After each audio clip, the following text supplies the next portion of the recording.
So one of being a psychology major, one of the perks is you learn a lot about learning and memory and all that crap. And basically, one of the things that I learned in cognitive psychology is that the best way to study for an exam is to teach the material to someone else. So today, I'm going to look at this blank review sheet. I've filled one out, obviously, but I don't know if you can see that. It's just blank. It's got all the terms on it. I'm going to go through here and describe all of the most important terms. So, first one.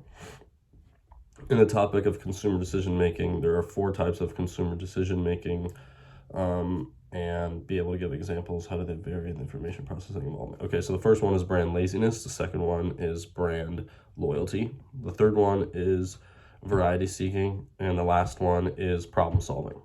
So problem solving is high involvement and high information processing. Variety seeking is low involvement and high information processing. The brand loyalty is high involvement, low information. No, I'm sorry. Variety seeking is low involvement, high information processing. Brand loyalty is high involvement, low information processing. And then brand laziness is low information processing and low involvement. So brand laziness, an example of this would be like your choice of bread brand or butter or milk. Those are brands, those are things, those items when you're a consumer that you don't really care about. You don't really care about the brand that they're associated with. You really care about, the item itself. Brand loyalty, that's when you are loyal to a brand. That's a high involvement thing. That's something you are actively highly involved in making a decision of, but it's low information processing. So you don't really process a lot of information around you. So you don't really process like alternatives and other things like that.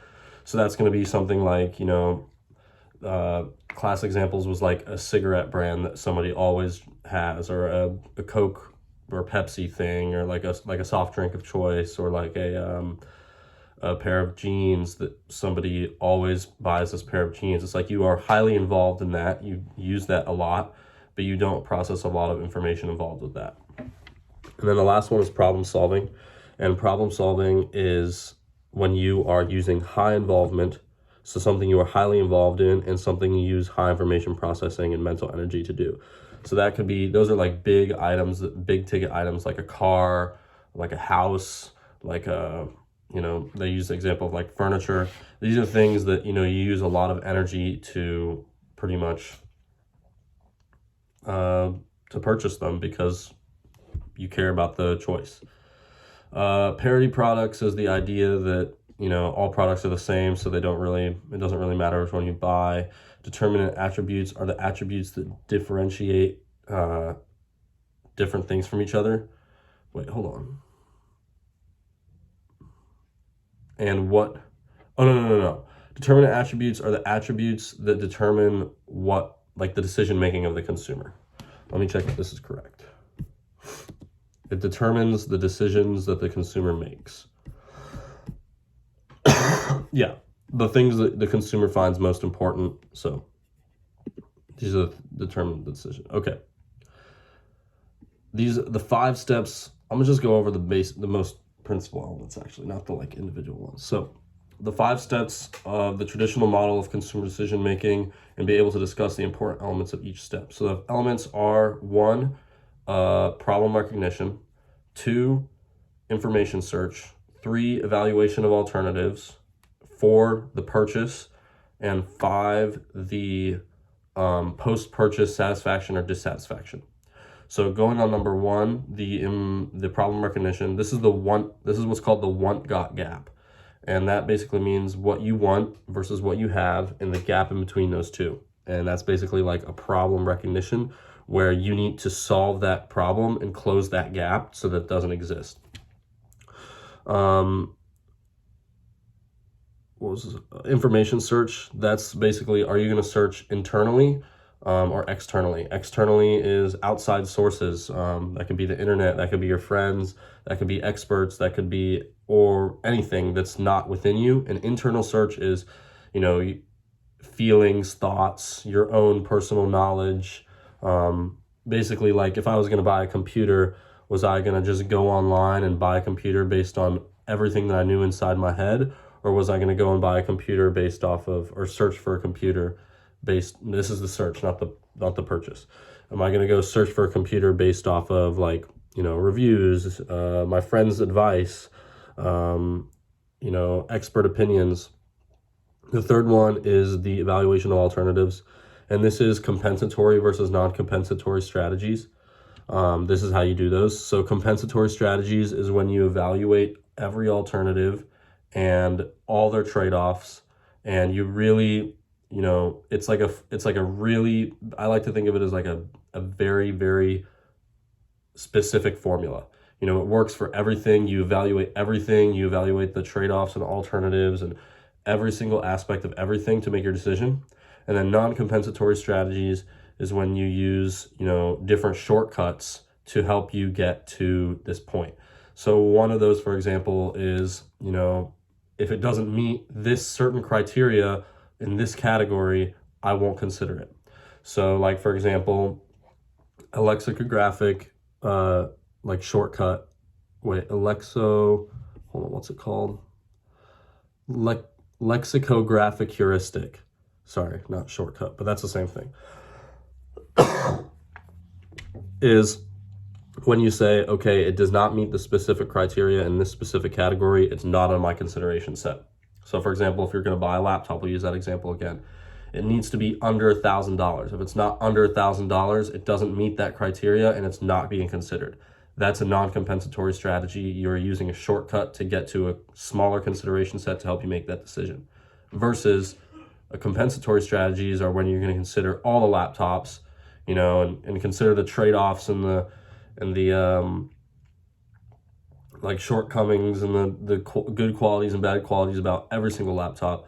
So it's pretty rare that we're going to be making like a fully, compensatory, using only compensatory strategies. We will always pretty much use non-compensatory strategies when making decisions, because there's always going to be some sort of criteria that we have to purchase that item based off of. It's very rare that we're going to be able to just Okay, and then the purchase is just the purchase. And then the last step is the post-purchase satisfaction and dissatisfaction.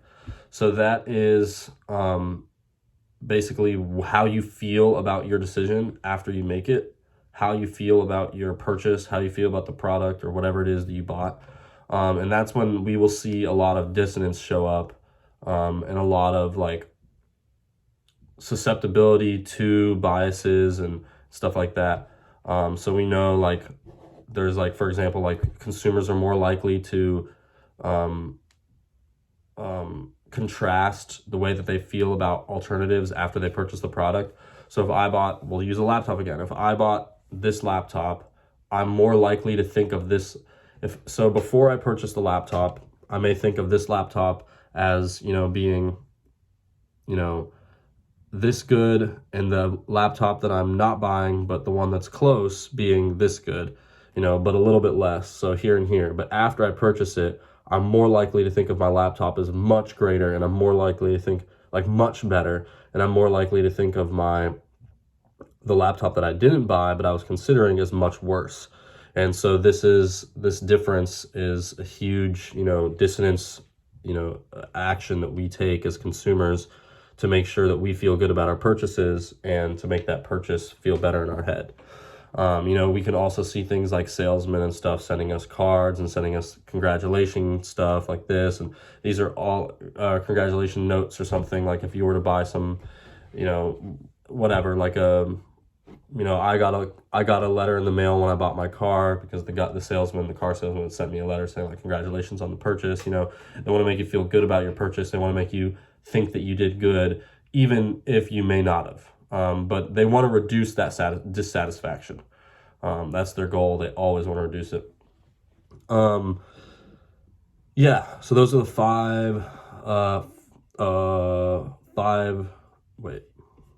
five steps of the consumer decision making, and then the important elements. So the characteristics of a consumer's perceived product market, this is pretty much how the consumer views the market. Do they view it as big?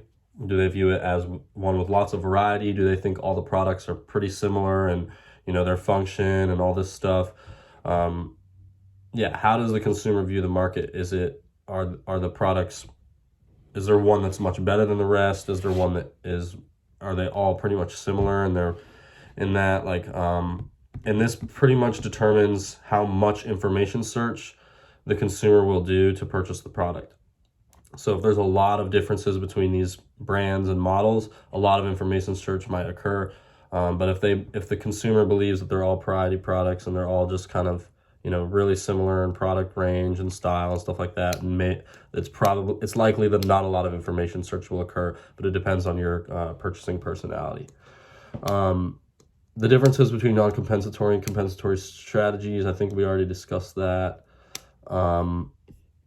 Okay. Know the different prediction heuristics and the biases associated with each one of them. Okay, so the main ones are availability heuristic, representative heuristic, simulation heuristic, and anchoring and adjustment heuristic. So we'll start with availability heuristic. That one is basically you are more likely to think of the things that you can think of more, you are more likely to think of them as more common. So an example for this one was, they gave participants, this is the most classic one, like, what do you think is the most common cause of death in America? And most people would put like murders and car accidents, but in reality it's stroke and heart disease and stuff like that. And that's just because, we see it on the news more, so we're more likely to recognize it, and we're more likely to use that available information, the one that we are more easily able to take and retrieve from our memory, our long-term memory, and apply it to what we think as far as, cause of death in this example. So yeah, that bias, they're all cognitive biases. And the representative heuristic is, you are more likely to think of something that so when something represents, you compare everything to your standard prototype of what that item is. So if I were to show you a computer from the early 70s, you would say that doesn't match your prototype as well as, let's say, a laptop. So it would take you longer to recognize that this, computer from the 70s is also a computer just as much as this laptop is a computer. So a study they did was like they showed pictures of birds and they calculated reaction time, and they found that people took much longer to react to say that, yes, this is a bird, when they were shown like things like penguins, ostriches, chickens, these are birds, but they're not like a robin or a crow or something like that. That's like your more standard, like bird, I guess. That fits your prototype of what a bird is. Things like chairs too. All these abstractly designed chairs, and it takes people longer to recognize that this is a chair. And you can do it the reverse way too if you want to have people give you examples of what those are. The last one is, there's anchoring and adjustment heuristic. And that's basically that, a given value will anchor you and you will adjust based on that value. So, and it has a great effect on the response. So like if I were to say, this was an example we got in class, it was like, if you were to ask, like, how many countries in Africa are in the United Nations, and you say, is it greater or over 45% of the 45%? So if you said 45%, they're more likely to anchor around that number. And the number that they got, 65%, I'm sorry. Is it greater or under 65%? And the number that they got after that was 45% because they anchored around 65. But if you ask the same question but ask greater or less than 10%, people said 25%. So people anchor, especially with things they're not too certain of, they anchor around a given value. So if you say that, like for example, that if I give you a bunch of laptops that are priced at over $2,000, and then I show you one that's $1,000 or $1,500, you would take that $1,500 laptop and consider it to be much better deal, cheaper, versus if I gave you a bunch of laptops that were $500 and then showed you the $1,500 laptop. Suddenly that laptop is crazy expensive. And then the simulation heuristic is similar to the availability heuristic, but it states that we judge the likelihood of something based on how easily we can simulate that happening in our mind. So this means literally this is like things like terrorism and plane crashes. It's like we can think about these things very easily, but they're not very likely. So it's like similar to the availability heuristic, but it's instead of how available that information is unconsciously, or no, they're both unconscious, but instead of evaluating how available that information is, as far as like how easy it comes to your mind, you're evaluating the information based on how easily you can simulate that event. So it's more like how your imagery and stuff like that. It's about the event itself. All right. Giga Renzer's fast and frugal heuristic approach. So the heuristics that I just described were championed, I guess is maybe the word, by Kahneman and Tversky and all that stuff. But this researcher, Giga Renzer, actually argued that, those heuristics represent that heuristics are bad. And heuristics are not bad, though there's trade-offs with heuristics, but they're actually good. And so two examples he gave with this are the recognition problem and the secretary problem. And basically, the recognition heuristic is he basically said that heuristics are good and they help us make smart, effective, fast decisions. It's impractical and unreasonable to expect somebody to make decisions without heuristics. So he basically said for like this recognition problem, there was a research done with like German cities versus American cities, and they asked Americans and Germans to rate the cities it was a multiple choice, one or the other, and they asked them, which one has the greater population. And they found that Americans did better with German cities and Germans did better with American cities because we know too much information about American cities. So when we see the idea is that when we recognize something, we consider it to be more popular. We consider it to be, more in a lot of things than something we don't recognize because we recognize it. And in a lot of cases, this is true. So for, we think about a lot of things like one of the examples was like, which city is bigger, Seattle or Milwaukee? So a lot of times, like they say, like one example is like, we'll use things like sports teams. Well, one has this team and one has that team, and do they have these type of sports? Do they have sports teams here? And we just know too much information about these two cities in America, so it makes it harder to judge whether the city is bigger. Versus if we had one that was like, which city is bigger in Germany, and it was two cities. One of them was one that we knew, and one of them was one that we did not recognize at all. We recognize the name of this one, we don't recognize the name of this one. Well, we just automatically assume that because we recognize the name of this one, it's going to be a bigger city. And in most cases, that's going to be true. Also, the secretary problem is an interesting heuristic because it finds that both naturally and scientifically, you find the best candidate for a job in 37% of the applicants, no matter how large the applicant pool is. So if there were 10 applicants and you interviewed 4, the interviewer will likely find that after 4 applicants, they have found the one that they want for the role. And then also scientifically, we see that after 4 applicants, there is the best applicant for the role.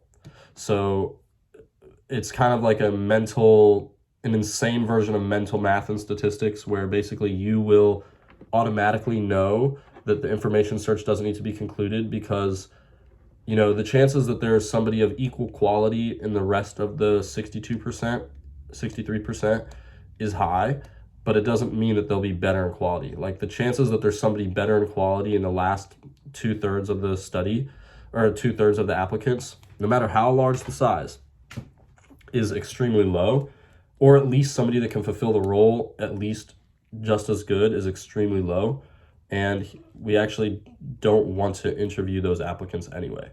So it's really interesting how that like both is scientifically true and just assumed to be true within our mind. We don't really need to interview. So put your interview first so you get a good application or a good interview slot. Okay. No expected utility theory. Well, how close am I to the end? I'm not. Okay. No expected utility theory well and be able to compute the expected value for prospects or gambles. Okay, so expected utility theory is interesting, and expected value is also interesting. So expected value and expected utility theory basically states that it's an economical theory. It's a theory from economics, and it states that we are rational thinkers and we should make a decision based on,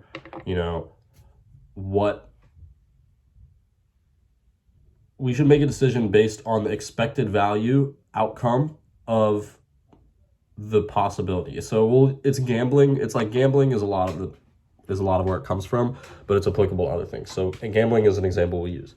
So for example, let me find one where I've already calculated it because it makes it easier. I think it was like a 90% chance. Yeah, so a 90% chance to win $100 versus a 20% chance to win $500. So most people would take the 90% chance to win $100, even though the expected value of the $500 is better. So we take the 20%, so 0.2 times 500, and 0.2 times 500 is 100, but 0.9 times 100 is 90. And the expected value of 500 times 0.2 is technically higher mathematically. However, we are risk averse. We are risk seeking, and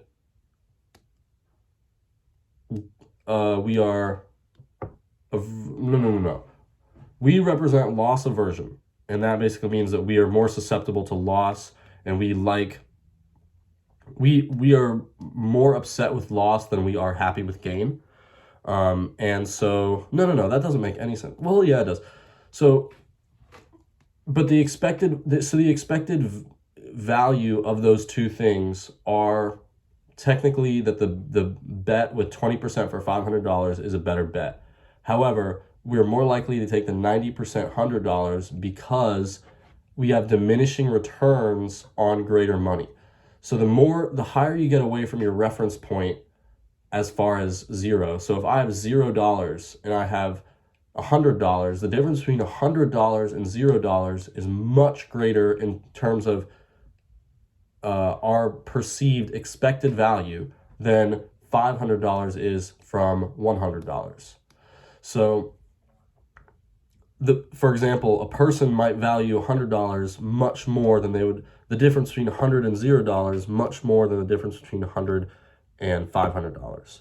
So we see diminishing returns on the loss of money, both the loss and the gain of money, but loss in general hurts us more than gains help us. So for example, losing a 50% chance to, we are more likely to gamble away in a chance to lose nothing and potentially lose more than 100% chance to lose a little bit at all. So it's like if you had a 100% chance to lose $50, you would much rather take the bet that's 50% chance to lose nothing and a 50% chance to lose $100, even though those have the two same expected values. And one of them could have more loss. Does that make sense? Yeah, it does. Cool. Awesome.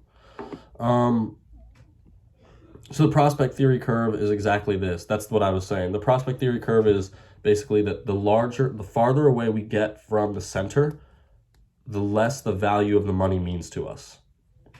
So the difference between $1 million and $3 million is nothing compared to the difference between $0 and $1 million. for example.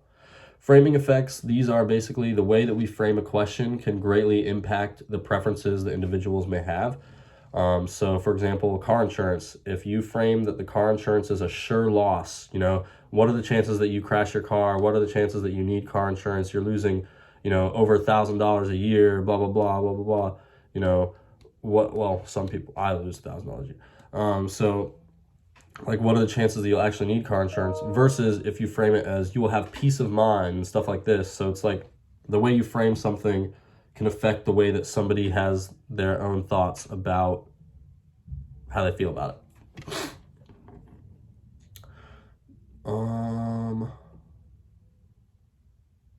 Mental accounting principles. This is also interesting because it's a similar way to framing, but it's basically like you treat money differently based on what it's called. So, for example, you treat your salary, the way you spend your salary, much different than the way you spend a tax refund. Because you think of a tax refund as a bonus and you think of your salary as a given, as a need. You allocate your salary to things like rent, groceries, and bills, but your tax break, you get that back and you did not have, you hadn't previously allocated that towards anything. So it doesn't have any value within you other than a pure gain. So we would take that and spend it on shit we don't need.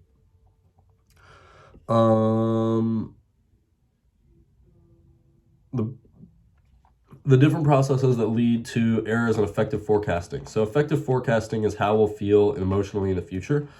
And the two differences between the two processes that affect these are going to be your peak end effect and your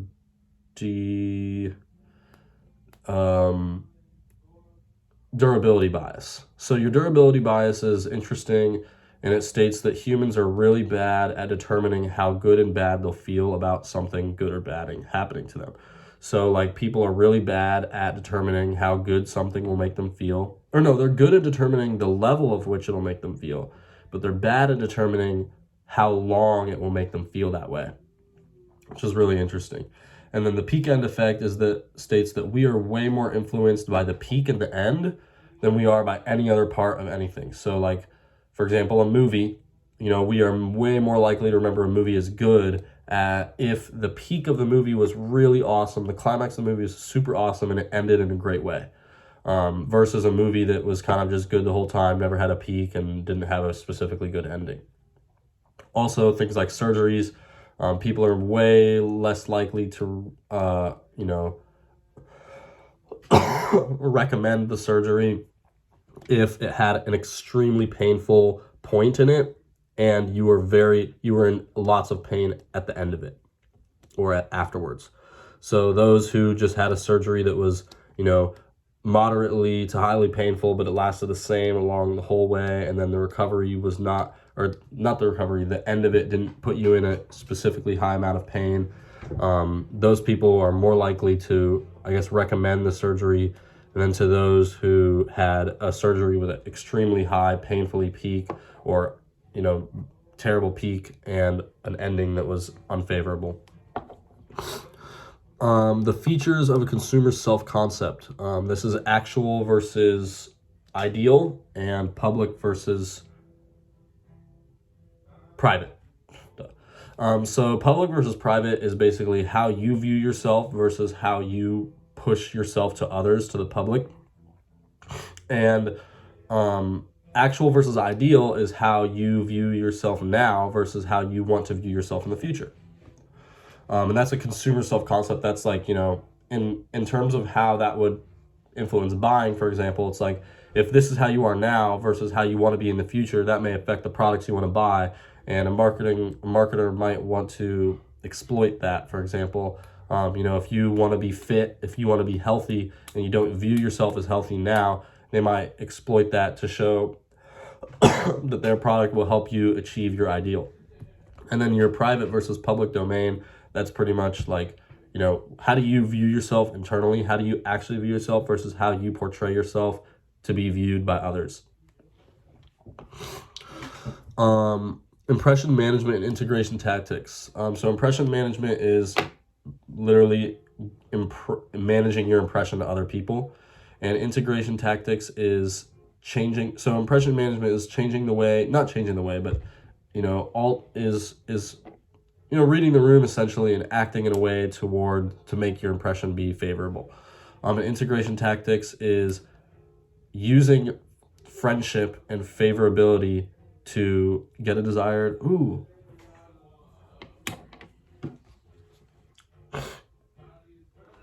Oh, I'm so close. Oh, I was right. Okay, so an attempt to influence someone by making yourself likable to them. So I was kind of right. The 5-factor personality model, the big 5. So that would be agreeableness, openness, conscientiousness, neuroticism, and perceptual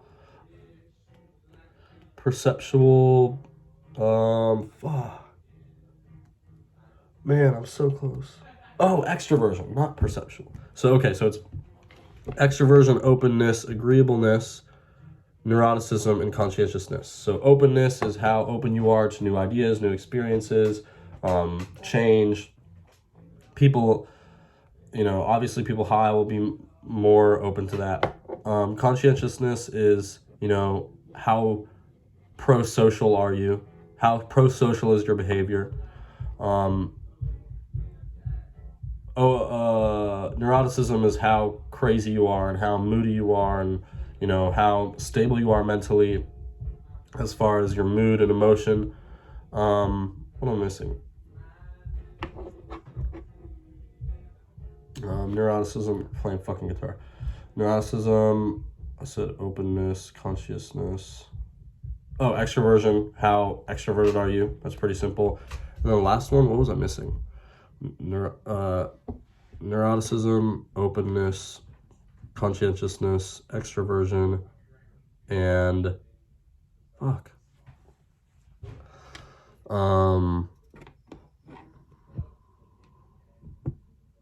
agreeableness. And agreeableness is how agreeable are you? That's really easy. It's like pretty much just like what do you do? How what do you do to make your I don't really know. I just said it was really easy and didn't really know. Oh, no. Agreeableness, high agreeableness is pro-social behavior.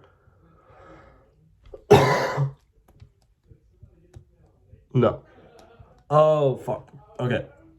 High agreeableness is pro-social behavior, and conscientiousness is mental internal organization, impulsivity, impulse control, like mental, pretty much just your mental bearings. Like how good are you at, future thought, self image in the future. Like, do you plan for the future? Are you mentally organized? Are you impulsive? Are you, refraining from stuff like, so I got those two confused. Wilson's mental contamination model is often there will be, that's basically just when unwanted thoughts influence our behaviors or our conscious thoughts. So unconscious activity in our brain influencing conscious behavior and stuff like that. So an example of this is like a court testimony, for example. You get, some piece of evidence is shown, and then all of a sudden, the judge says, all right, don't use that evidence in your decision. Well, you really can't do that because even an unconscious use of that, even if you don't want to, an unconscious use of that evidence will be used in making your decision on this case. Okay, Cialdini's 7 principles of compliance. So that would be, hold on, I have to write down the shortcut I made myself. Pedal right, cause stomping left sucks ass. Yeah. So P is perceptual contrast. That's where I got that from. I mixed the two up. Perceptual contest, reciprocity, commitment and compliance, commitment and consistency, social proof, likableness, scarcity, and authority. So perceptual contrast is the contrast between the two options that you give them. So this is principles for compliance. So this is how you want to get somebody to comply with you and your request. So if you give them a crazy contrast between the two things and you make one seem much smaller than it really is by making the first one seem much bigger, the second one makes it seem smaller, but in reality it's actually just not. It's the same thing. And it gets people more likely to comply with that. Reciprocity, make people think they owe you. That's pretty much what that is. If you give them something, even if it's just super little, they think they owe you. They think they, should rent from you. They think they should buy a car from you, anything. Commitment and compliance, get people to commit to something small, and then ask them something big. If they've already committed, they're more likely to do it because people don't like to fall back on their word. They like to commit to things they said they would do. Social proof, that's pretty much just like if you see others have done it and are good with it, then you will do with it. That's why you see a lot of reviews. If you see good reviews, you're more likely to go and buy the product. If you see lots of likes on Instagram, you think that it's, a place of authority. Liking this is like, if you like the guy, you'll buy the car from him. Scarcity, the less available something is, the more people want it. That's pretty easy. And then authority is, if it comes from a place of authority, people are more likely to believe it. If it comes from a celebrity, people are more likely to think it's true. If it comes from a, professor, people are more likely to believe it. If it, a doctor with a diploma on the wall, you're more likely to be, you're